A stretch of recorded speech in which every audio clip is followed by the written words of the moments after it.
तो आ गए आप लोग ब्लडी सत्य के एक और दिल दहला देने वाले खौफनाक एपिसोड में आप सभी लोगों का बहुत बहुत स्वागत है दोस्तों। मैं निखिल आज आप लोगों को डायनो से जुड़ी हुई एक ऐसी सच्ची कहानी बताने वाला हूं जिसको सुनने के बाद आप लोग के रोंगटे खड़े हो जाएंगे दोस्तों। आप लोग इस बात को मानने के लिए मजबूर हो जाएंगे कि इस दुनिया में डायनो का वजूद होता है। बिल्कुल सही दोस्तों ये कहानी आज से तकरीबन 50 साल पहले एक ऐसे बच्चे के साथ बीती हुई कहानी जो इस दुनिया की सबसे ज्यादा खौफनाक कहानियों में से एक हो सकती है दोस्तों, क्योंकि ये बिल्कुल सच्ची कहानी आज मैं आप लोगों को जो बताने वाला हूं उसमें इतना सा भी बदलाव नहीं रहेगा दोस्तों। डायने कैसे अपनी सिद्धि प्राप्त करती है, डायने क्यों अपने बच्चों को ही मार देती है, क्यों ये कहा जाता है कि डायने खुद के बच्चे निगल जाती है। अगर आपको जानना है कि डायनो से जुड़ी हुई आखिर सच्चाई क्या है तो बने रहिए अंत तक। अगर आपके मन में कुछ बात है फिर मुझसे कुछ कहना चाहते हैं तो मुझे डायरेक्टली मेरे फेसबुक पेज पर आके कांटेक्ट कर सकते हैं। मन करे तो इंस्टाग्राम में भी कर लीजिए, दोनों की ही आईडी आपको वीडियो के डिस्क्रिप्शन बॉक्स में जरूर मिल जाएगी। दोस्तों वीडियो की शुरुआत करने से पहले मैं आप सभी लोगों को बता दूं, इस दुनिया में तरह तरह के गेम्स होते हैं, तरह तरह के चैलेंजेस होते हैं। 3 AM challenge, bloody Mary, baby blue, elevator game, midnight man, hide and seek game. दोस्तों उसमें से ही एक चैलेंज मैंने अपने चैनल पे करने वाला हूं। मेरे दूसरे चैनल का नाम है ब्लडी टैक्स। जी हाँ दोस्तों, आज रात के समय में मैं उस ब्लडी टैक्स के लिए एक वीडियो बनाने वाला हूं जो कि होगा तमीनोज हेल चैलेंज। दोस्तों माना जाता है कि तमीनो हेल एक ऐसी पोयम होती है जिसमें तमीनो नाम के आदमी की नर्क की यात्रा के बारे में बताया गया है। दोस्तों माना जाता है कि तमीनो हेल को कोई भी इंसान अगर पढ़ लेता है या फिर तमीनो हेल को कोई भी इंसान सुन लेता है तो उसकी जिंदगी में बहुत बड़ी मनहूसियत आ जाती है या तो फिर वो तुरंत मर जाता है। दोस्तों आज वही तमीनो हेल पोयम मैं आप लोगों के लिए अपने उस दूसरे चैनल के लिए पढ़ने वाला हूं जिसको मैं अपलोड कल सुबह तक कर दूंगा। अगर आप लोग मेरे उस चैलेंज को देखना चाहते हैं तो अभी के अभी मेरे उस चैनल को सब्सक्राइब कर दीजिए ताकि मैं उस वीडियो को डालूं तो सबसे पहले उसकी नोटिफिकेशन आप तक पहुंचे। ये कहानी आज से तकरीबन 50 साल पहले की है दोस्तों। उत्तर प्रदेश के देवरिया जिले के एक छपिया नाम के छोटे से गांव में राम जी नाम का आदमी अपनी पत्नी और 2 बच्चों के साथ रहता था। राम जी थोड़ा सा समृद्ध परिवार से बिलोंग करता था, उसका थोड़ा बहुत खेत होता था। गांव में उसकी अच्छी पहचान थी दोस्तों। दरअसल ये छपिया गांव बहुत ही छोटा गांव है। अभी बस 2 ही दिन पहले राम जी की पत्नी अपने दोनों बच्चों को लेकर अपने गांव मायापुर मतलब कि अपने मायके मायापुर गई हुई थी। दोस्तों राम जी अकेला अपने छपिया वाले घर में था। रात में वो अक्सर टाइम पे सो ही जाया करता था, लेकिन आज पता नहीं क्यों राम जी को अच्छे से नींद नहीं आ रही थी। गर्मी का मौसम था। आज लगभग 3 बज चुके थे। उस समय घड़ी तो नहीं होती थी, लोग चांद की मदद से ये पता लगा लेते थे कि इस समय क्या हो रहा है। राम जी को भी ये समझ में आ गया था कि अभी हो ना हो 2 से 3 बजे के बीच का समय हो रहा है। राम जी ये सोचता है कि ना जाने क्यों आज मुझे नींद नहीं आ रही। मैं घर के अंदर भी नहीं सो रहा हूं, मैं घर के बाहर खटिया बिछाकर सो रहा हूं, ताजी हवा मिल रही है, लेकिन ना जाने क्यों मेरे शरीर में इतनी गर्मी मुझे क्यों लग रही है, अंदर से ऐसी बेचैनी से क्यों हो रही है। राम जी को कुछ समझ में नहीं आ रहा था। लाख बार करवट बदलता है लेकिन फिर भी वो सो नहीं पाता। राम जी ये सोचता है कि चलो थोड़ा कदम टहल के आता हूं, शायद थकने की वजह से फिर मुझे नींद आ जाए। राम जी खड़े होता है, अपना गमछा अपने गले में डालता है, पास में रखा हुआ अपना डंडा, अपनी छड़ी, अपनी लाठी जो कहते हैं वो उठाता है और बढ़ जाता है अपने खेत की तरफ। दोस्तों राम जी का तकरीबन 5 एकड़ का खेत। उसने सोचा घूमते घूमते थोड़ी खेत की भी निगरानी हो जाएगी और साथ ही साथ थोड़ी थकान होगी तो फिर नींद भी अच्छी आ जाएगी। रात के 3 बजे के आसपास जब पूरा गांव सो रहा होता है तो राम जी अपने खेत के पास पहुंचने वाला होता है, लेकिन अपने खेत से तकरीबन 300 मीटर की दूरी पर ही उसे रास्ते में एक ऐसा बंजर सा खेत मिलता है दोस्तों। दरअसल जिस खेत में ना ही कोई पेड़, ना ही कोई पौधे और ना ही कोई फसल थी, वहां पर सिर्फ एक पेड़ था, बड़ा सा पुराना सा बरगद का पेड़ दोस्तों। एक ऐसा बरगद का पेड़ जो ना जाने कितने ही सालों से वहां पर मौजूद था। उस बरगद के पेड़ के आसपास जितने भी पेड़ पौधे थे वो सब सूख चुके थे, मर चुके थे। राम जी को उस बंजर खेत के बारे में तो बहुत पहले से पता था, लेकिन आज उस खेत के थोड़े अंदर से, बरगद के पेड़ के पास से कुछ ऐसी गतिविधियां समझ में आ रही थी जो उसने जिंदगी में कभी और नहीं देखा। रात के तकरीबन 3-3:30 बजे ना जाने एक कैसी आवाज उसे उस बरगद के पेड़ के पीछे से आ रही थी। ऐसा लग रहा था कि कोई औरत कोई अजीब सी लैंग्वेज में उस बरगद के पेड़ के पीछे से गाना गा रही है। एक ऐसी भाषा जो राम जी ने अपनी जिंदगी में पहले कभी भी नहीं सुना। वो थोड़ा सा हैरान होता है। राम जी को जितनी बेचैनी थोड़ी देर पहले हो रही थी, अब उससे दुगनी हो रही थी। चेहरे में पूरा पसीना, मन में एक घबराहट, लेकिन जानने की भी ये इच्छा कि आखिर ये कौन सी औरत है जो अजीब सी लैंग्वेज में उस बरगद के पेड़ के पीछे से गाना गा रही है। राम जी अपने 4 कदम उस पेड़ की तरफ बढ़ाता है। थोड़ी आगे बढ़ने के बाद उसे यह समझ में आता है कि बरगद के पेड़ की जो डाली है उसके ऊपर औरतों के कपड़े टंगे हुए हैं। शायद वो 3-4 औरतों के कपड़े हैं। उसको थोड़ा सा और अजीब फील होता है।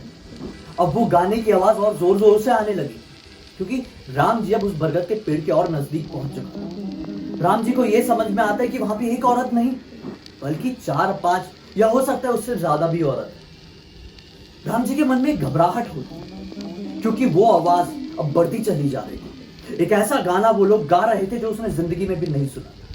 अब राम जी जैसे ही बरगद के पेड़ के पास पहुंचता है तो उसे एक बहुत ही गंदी सी स्मेल आती है। राम जी को यह समझ में आ जाता है कि बरगद के पेड़ के पीछे 4-5 औरतें हैं जो कि एक दिया या मोमबत्ती जलाए रखी हैं। उसे समझ में नहीं आता है कि आखिर कौन सी ये औरतें हैं, कौन सी भाषा में ये गाना गा रही है, क्यों इनके कपड़े बरगद के पेड़ की डाली पर टंगे हुए हैं, क्यों यहाँ पर ये मोमबत्तियां दिया जलाकर रखी है। राम जी देखने की कोशिश करता है कि आखिर उस पेड़ के पीछे है कौन।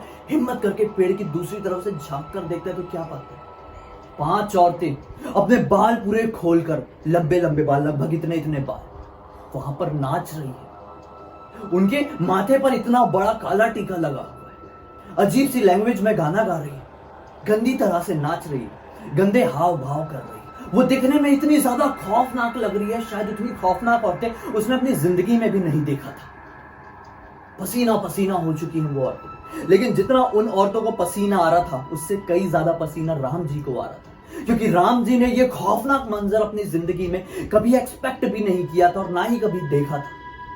वो सारी औरतों की आंखें बंद थी। थोड़ी नजरें घुमाने के बाद राम जी ये पाता है कि वो औरतें जिस चीज के बीच में नाच रही हैं वो चीज बल्कि एक इतना बड़ा दिया है, लगभग इतना बड़ा, जो मिट्टी का तो नहीं था, किसी अजीब सी चीज का था। वो चीज राम जी को समझ में तो नहीं है, लेकिन इतना बड़ा दिया था और वो बदबू शायद उसी दिए से आ रही थी। राम जी को ये समझ में नहीं आ रहा है कि ये दिया इतना बड़ा कैसे हो सकता है और इससे इतनी गंदी स्मेल कैसे आ सकती है। राम जी कुछ समझ पाता, घबराहट के मारे वो अपनी और नजरें घुमाता है तो ये पाता है कि दिया के थोड़ी पीछे की तरफ एक इतना सा बच्चा, तकरीबन इतना बड़ा बच्चा पड़ा हुआ है। जिंदा बच्चा, ना रो रहा है, ना हंस रहा है, ना सो रहा है, ना जाग रहा है, एक अजीब सी अवस्था में पड़ा हुआ है। राम जी को थोड़ा डर लगता है। उसे ऐसा लगता है कि शायद हाँ, ये 1.5-2 साल का ऐसा बच्चा है जिसे मैंने जिंदगी में कभी ना कभी देखा हूं। राम जी का दिमाग काम नहीं कर पाता है। हिम्मत जुटाने के बाद भी वो कुछ नहीं बोल पाता है। जैसे तैसे करके वो गांव की तरफ वापस बढ़ता है और सीधे सरपंच के घर पर जा पहुंचता है। दरवाजा बार बार ठोकता है तो सरपंच की पत्नी दरवाजा खोलती है और वो सरपंच की पत्नी के सामने सारी बातें बता देता है राम जी। बस 5 मिनट के अंदर गांव के सभी लोग सरपंच के घर के सामने इकट्ठे हो जाते हैं। किसी के हाथ में लाठी, किसी के हाथ में मशाल, तो किसी के हाथ में कुल्हाड़ी। बस बढ़ जाते हैं राम जी के साथ उस बंजर खेत की तरफ। सभी लोग शांत थे, समझदार थे। तभी ये डिसाइड करते हैं कि उस भीड़ के कुछ 4-5 दबंग लोग ही उस पेड़ की तरफ बढ़ेंगे। जो और थे वहां पर नाच रही है, उनको ठिकाने लगाएंगे। गांव वाले सभी लोग ये समझ चुके थे ये शायद कोई ऐसी डायन की गतिविधि है, शायद कोई ये चुड़ैलें हैं जो कि एक ऐसी अघोर विद्या की सिद्धि को प्राप्त करने वाली है जो इस गांव के लिए बहुत ज्यादा हानिकारक हो सकती है। शायद वो उस बच्चे के बलि देने वाली है। लेकिन दोस्तों, गांव के सभी लोग ये डिसाइड करते हैं कि जैसे ही हम वहां पहुंचेंगे वो दिए को सबसे पहले बुझाएंगे, क्योंकि उसी दिए से बहुत बुरी सी स्मेल आ रही है। शायद वो 5 औरतें उस दिए के सामने ही सिद्धि प्राप्त कर रही, तो क्यों ना उस दिए को ही नष्ट कर दिया जाए तो उनकी सिद्धि ही बर्बाद हो। चोरी छुपे जाते हैं, पेड़ के पीछे से छुप के, जो चूल्हे में ऐसा फूंक मारने वाला होता था, आप सभी लोगों को नहीं पता होगा, मैं बताता हूँ। एक ऐसी लंबी सी बांस जैसी होती है, लोहे की रॉड जैसी, जो कि हॉलो होती है, मतलब खोखली होती है। उसको ऐसा मुंह में लगा के, जो चूल्हा, जो गांव में मिट्टी का चूल्हा होता है जिसमें खाना बनता है, उसमें से फूंक मारते हैं। उसे कारण थोड़ी सी आग और अच्छी जलती है तो खाना अच्छा बन पाता है। तो उनमें से एक के पास था, वो अपने मुंह में लगाता है, एक बरगद के पीछे के पेड़ की तरफ से ऐसा छुप के और दिए की तरफ फूंक मार देता है। सभी औरतों की आंखें तो बंद थी। जैसे ही वो दिया बुझता है, वो लोग पागल सी हो जाती है, गंदी तरीके से नाचने लगती है। ऐसी नाच रही होती है जैसे किसी के अंदर भूत आते तो वो कैसे नाचती है ना, ऐसा लग रहा था कि उनके अंदर कोई डायन घुस गई है। वो बहुत ज्यादा परेशान हो जाती है, पसीना पसीना हो जाती है, अपने बाल खींचने लगती है, अपने बाल खाने लगती है, अपने आप को काटने लगती है। उतनी ही देर में वो तरबतर हो जाती है। पीछे से एक आदमी आता है, वो बच्चे को उठाता है और सीधे वो लोग गांव की तरफ भाग जाते हैं। उसके बाद वो 500 औरतें कहां जाती, क्या करती, इसके बारे में उस पूरे छपिया गांव में किसी को भी पता नहीं चला। जब वो लोग बच्चे को लेकर गांव में पहुंचते तो ये समझ जाते हैं कि ये किसका बच्चा। उसके माँ बाप के पास उस बच्चे को लेके जाते, जो कि तकरीबन 1.5 से 2 साल के बीच का बच्चा था। उस बच्चे को जैसे उसके माँ बाप देखते हैं तो एकदम घबरा जाते हैं दोस्तों, क्योंकि उस बच्चे के पूरे शरीर में अजीब से निशान थे और ऐसी चोट थी जिसको देख के ऐसा लग रहा था कि इसे कोई कीड़े मकोड़ों ने खा गया। पूरे उखड़ा उखड़ा स्किन, गंदा चेहरा, पूरा शरीर गंदा हो चुका है दोस्तों। माँ बाप को ये समझ में नहीं आता है कि हम खुश हो कि क्या करें, लेकिन क्या कर सकते थे। माँ का दिल, बाप का दिल तो आखिर बहुत ही मासूम दिल होता है। अपने बच्चों से कितना प्यार करते हैं कोई भी माँ बाप, उसे अपना लेते। विश्वास नहीं कर पा रहे थे कि ये वही बच्चा है जिसे हमने अभी 10 दिन पहले ही दफनाया था। दोस्तों 10 दिन पहले ही उस बच्चे की निमोनिया की वजह से मौत हो गई। उस बच्चे को दफना दिया गया। दरअसल वो परिवार एक ऐसा परिवार था जिसमें दफनाने की, अंतिम संस्कार की जो विधि होती है उसको किया जाता था दोस्तों। लेकिन कैसे 10 दिन बाद एक दफनाया हुआ बच्चा उनकी गोदी में खेल रहा था। बहुत ज्यादा डरावना दिख रहा था, लेकिन क्या कर सकते थे, आखिर वो उनका छोटा सा बच्चा था। आज इस वाकया को 50 साल बीत चुके हैं। वो बच्चा जिसका नाम था अनिल कुमार, वो शादी कर चुका है, बड़ा आदमी बन चुका है, उसकी पत्नी है, 3 बच्चे हैं। मायापुर में वो लोग सेटल्ड हो चुके हैं और बच्चे अभी थोड़े बड़े हो चुके हैं दोस्तों। आज भी उसका शरीर देखने पर ऐसा लगता है कि जैसे अभी कुछ ही दिन पहले इसे कीड़ों ने काटा। पूरी बॉडी में, चेहरे से लेकर पैरों तक ऐसा लगता है कि कीड़े के काटने के निशान। लेकिन वो आदमी बिल्कुल नॉर्मल है, जैसा कि मानो कि 50 साल पहले उसके साथ कुछ हुआ ही ना हो। सोचने वाली बात है, ऐसी कौन सी प्रक्रिया, ऐसी कौन सी तंत्र विद्या, ऐसी कौन सी अघोर विद्या होती है जिसकी मदद से एक बच्चे को, जो दफन बच्चा है, उसको उसकी जमीन से निकाला जाता है, उसको उसकी कब्र से निकाला जाता है, कुछ विद्याएं प्राप्त की जाती है और उसे जिंदा कर दिया जाता है। क्या ये बहुत ही खौफनाक प्रक्रिया होती है? इससे क्या किया जा सकता है दोस्तों, हमें नहीं पता। ये जितनी भी कहानी जिया की मम्मी को उस आदमी की पत्नी ने बताई दोस्तों, ये बिल्कुल सच्ची कहानी है। वो एक छोटा सा गांव, छपिया नाम का गांव, उस गांव के बच्चे को भी इस कहानी के बारे में पता है दोस्तों। शायद ही कोई ऐसा होगा जिसे उस कहानी के बारे में नहीं पता होगा, क्योंकि एक दुनिया की सबसे ज्यादा ऐसी खौफनाक कहानियों में शुमार है जहां पर एक दफन बच्चे को उससे कब्र से निकालकर जिंदा कर देते हैं और उसके बाद वो लोग यहां गायब हो जाते हैं, जिसके बारे में किसी को भी नहीं पता चला। वो औरतें कभी किसी ने नहीं देखा दोस्तों, वो बिल्कुल नॉर्मल है, उसका परिवार बहुत अच्छे से चल रहा है और हम यही कामना करते रहेंगे कि उसका खुशहाल परिवार इसी तरह से चलते रहे। दोस्तों ये कहानी बहुत ही अजीब साउंड कर सकती है, लेकिन बिल्कुल सच्ची कहानी है। डायने होती है, अघोर विद्या भी होती है, जिसकी मदद से ना जाने क्या क्या किया जा सकता है दोस्तों। आप लोगों को क्या लगता है? कमेंट सेक्शन में बताइए कि आप लोगों ने भी कभी कोई ऐसी कहानी, कोई ऐसा किस्सा अपने आसपास सुना है? अगर सुना है, मेरे साथ शेयर करना चाहते, कोई भी ऐसी बात है जो मेरे साथ करना चाहते, तो वो बात, वो टॉपिक, वो किस्सा आप मुझे मेरे फेसबुक पेज पर या फिर इंस्टाग्राम पर लिख के भेज सकते हैं। दोनों की ही आईडी आपको वीडियो के डिस्क्रिप्शन बॉक्स में मिल जाएगी और साथ ही साथ आपको अभी वीडियो में दिख ही रही है दोस्तों।